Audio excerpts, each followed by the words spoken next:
Hi, I'm Ben Weaver, Illinois attorney, and I'm here to talk to you about page 9 of the Illinois Real Estate Multi-Board Contract 8.0. So let's get started.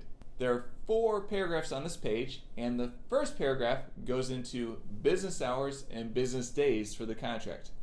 Business hours are defined from 8 a.m. to 6 p.m. Monday through Friday, excluding federal holidays.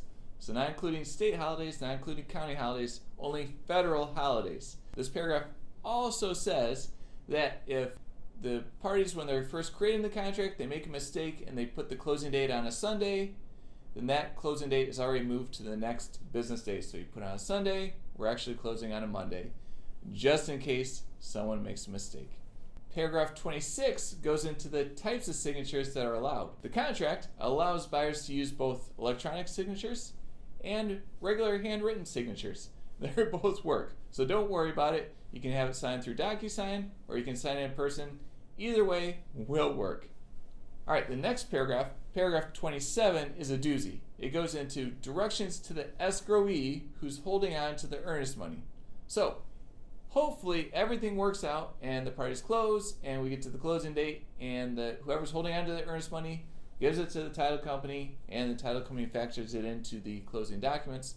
But if there's any sort of disagreement, if the parties can't work out something and their earnest money comes into question about who's going to receive it, well, that's where the escrowee looks at paragraph 27 to see what their duties and responsibilities are if there's a disagreement over that earnest money deposit.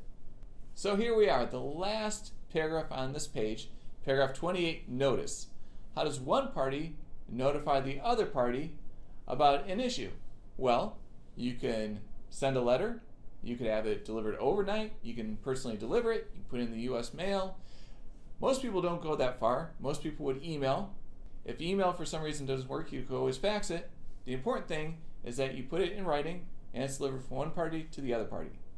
Paragraph 28 also goes on and discusses issues, say, for example, what if one side doesn't realize who the attorney's side is on the other side? Well, you can send a notice to, say, the realtor, and that will suffice until you know who the attorney is. And of course, once you realize who the attorney is, you should send a courtesy copy to the attorney. Notice, it's always very important. Hey, do you have any questions about this page?